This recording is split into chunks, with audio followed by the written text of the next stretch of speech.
ఇంజక్షనే ముద్దులేండి. మీకు ఇవ్వాల్సిన 50 రూపాయలు ఇద్దామని వచ్చాను.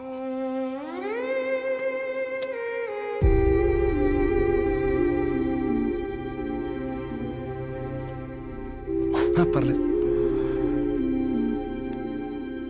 ఏమన్నా తిన్నావా?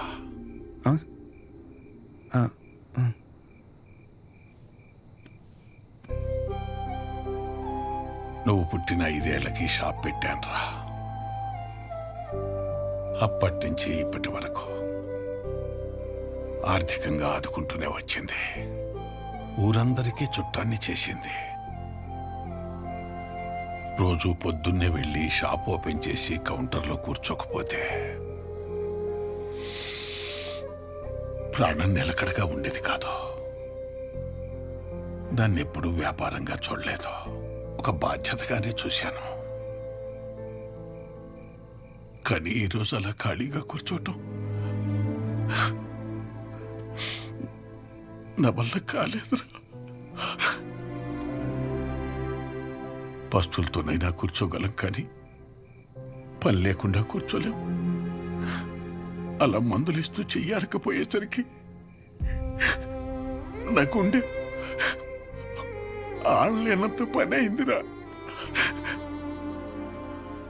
వదిలేను నాన్న, కొన్ని రోజులకి అన్నీ నార్మల్ అయిపోతాయి.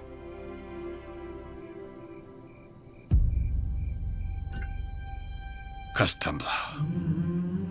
ఒకసారి నిందపడిన తర్వాత దాన్ని ఎంత చెరిపి నువ్వేం చేసినా అది అతుకులాగే ఉంటుంది. దానికి తోడు మన మనుషులు ఎలాంటి వాళ్ళంటే, నువ్వు 20 కాదు 30 సంవత్సరాలు మంచి చెయ్యి.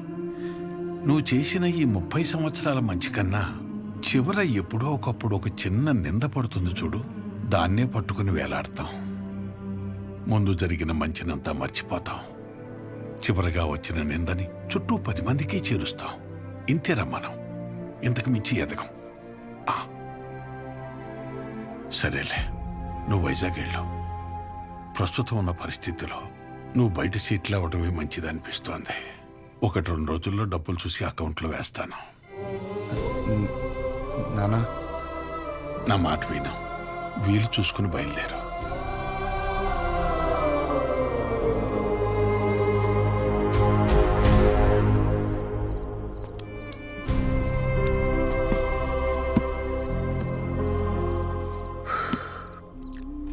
నాకు ఊహ తెలిసినప్పటి నుంచి ఆయన ఇంట్లో కంటే షాప్లోనే ఎక్కువ ఉన్నారా. అంత ఇష్టం ఆయనకి షాప్ అంటే. అలాంటిది ఆయనకి తోడు ఉండాల్సిన పోయి ప్రశాంతంగా వ్యాపారం చేసుకుని ఆయన కూడా రోడ్డు మీద లాగేసంటారా నేను నా చేతులతో. మీ నాన్న చెప్పాడని ఊరి నుంచి వెళ్ళిపోతావా? ఏంట్రా వెళ్ళేది? పైగా ఆయన్ని ఇలా వదిలేసా. ఊరు వదిలే ప్రసక్తే లేదురా. నేను పుట్టిన ఊరురా ఇది.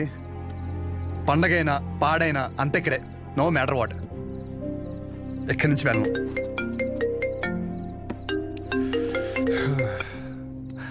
సజా, నాకు అసలు మూడు బాగాలేదు, రేపు మాడతా.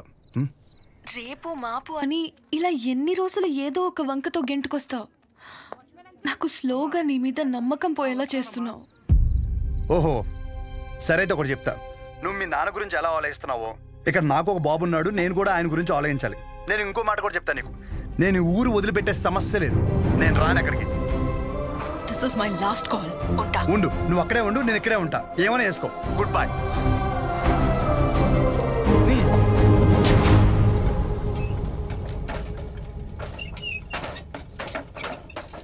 ఈ ఒక్క పేరు వల్ల నా జీవితం సంకరాగిపోయిందిరా. ఎవడ్రా ఈ రంగారెడ్డి? ఓ 25 ఏళ్ళు అయి ఉంటుంది ఆ మర్డర్ జరిగి. దాని పూర్తి వివరాలు తెలియాలంటే మన ఊరు చివర హైవే దగ్గర సోడా కొట్టు శివయ్య ఒక్కడికే తెలుసు. పదరా.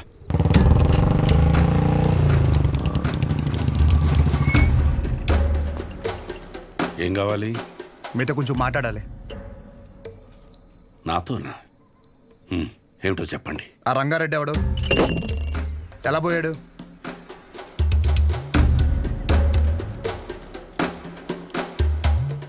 నువ్వు మెడికల్ షాప్ విశ్వం కొడుకు కదూ? అవునండి, చెప్పండి, ఎలా పోయాడు? ఇప్పుడు ఆయన గురించి నీకు తెలుసుకోవాలని ఎందుకు అనిపించింది?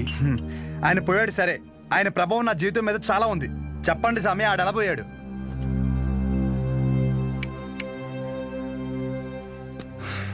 ఇంత పని అవ్వదు కానీ డైరెక్ట్గా మరి కొడుక్కి ఫోన్ కొడదాం. ఒక్క నిమిషం. వాళ్ళ అబ్బాయి నీకు తెలుసా? తెలుసు. చెప్పండి, వాడెవడో చెప్పండి. నువ్వు ఆయన ఎవరు అని తెలుసుకుంటే ఆయన్ని ఎవడు అని పిలిచే అవసరం ఉండకపోవచ్చు. ఒక మనిషి తాలూకు ఆవేదన తన సొంత బతుకు మీదైతే అది వాడి జీవితం అవుతుంది. కానీ అదే మనిషి ఆవేదన తన చుట్టూ ఉండే 10 మంది కోసం అయితే అదే రంగారెడ్డి జీవితం. 6 అడుగుల మనిషి.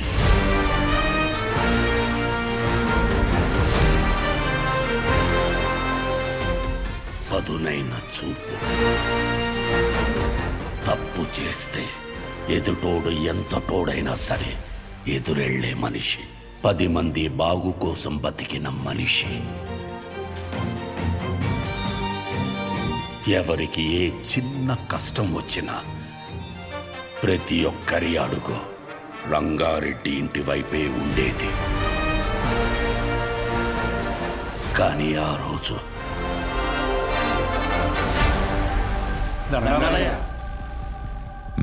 గుర్రం సెంటర్లోని షాపులు ఖాళీ చేయమంటున్నారయ్యా. ఈ విషయం నాకెందుకు చెప్తున్నారు? ప్రతిదానికి నాకేంటి సంబంధం? నేను చేయలేను. కావాలంటే కోర్టుకెళ్ళండి. మా గురించి మీరే మాట్లాడాలయ్యా. కష్టం. నేనేం చేయలేను. ఇబ్బంది పెట్టకండి. బయలుదేరండి. అయ్యా షాపులే మాకు ఆధారం అయ్యా. అయ్యగారిని నమ్ముకుని వచ్చాం కదరా. కోర్టుకి లెటర్ పెట్టుకోవాలా? ఇది మనకు తెలీదా? ఈ మాత్రం దానికి షాపులు కట్టేసి వచ్చాం. రంగా, అనుక్షణం నువ్వు వాళ్ళ గురించే ఆలోచిస్తావు. అలాంటిది వాళ్ళు తిట్టి పంపించేశావు. ఏమైంది నీకు? జనాలకు ఏదైనా సమస్య వచ్చినప్పుడు ఒకడు అండగా ఉన్నాడంటే వాళ్ళు పోరాటం మర్చిపోతారు. సమస్య వచ్చిన ప్రతిసారి వీడి వైపు చూస్తారు. జనాల కోసం ఒకడు బలంగా నిలబడితే అది బలం అవ్వదు, బలహీనత అవుద్ది. సమస్య వస్తే వాళ్ళు దానికి ఎదురెళ్ళాలి కానీ ఒకడి కోసం ఎదురు చూడకూడదు. పద, బండితి. ఎక్కడికి? ఎమ్మెల్యేని పలకరించొద్దాం. రా. షాపులు మొత్తం ఖాళీ అవ్వడానికి ఒక 20 రోజులైనా పడుతుంది. షాపుకు లక్షించి దండం పెట్టేయడమే. మీరు క్యాష్ రెడీ చేసుకోండి. ఎవర్రాది?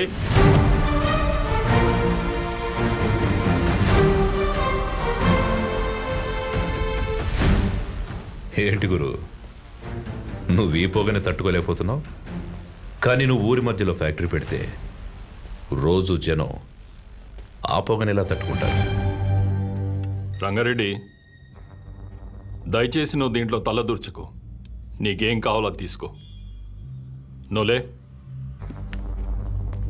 కావాలంటే జెడ్పీ చైర్మన్ కుర్చీ తీసుకో.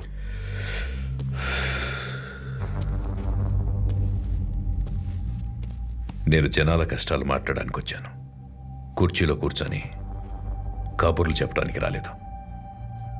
మొత్తం 140 షాపులు ఇక్కడ ఖాళీ చేస్తే ఎక్కడికి వెళ్తారు?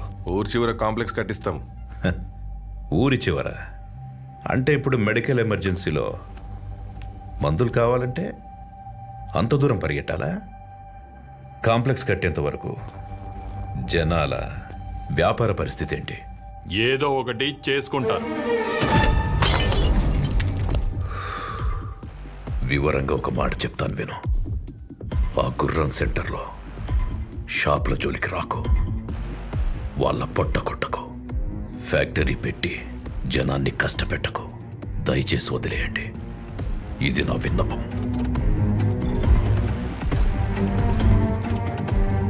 రంగారెడ్డి, నీకు కుర్చీ విలువ తెలియదు.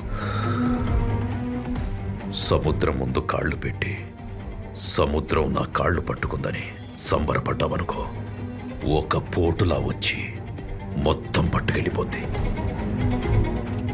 నేనేదో కాళ్ల బేరానికి వచ్చానని ముందడుగు వేసావనుకో మొహమాటం లేకుండా చంపేస్తా. చూడు గురు, నాకు బెదిరించడం రాదు, బెదిరించడానికి రాలేదు, నిజం మాట్లాడా అంతే.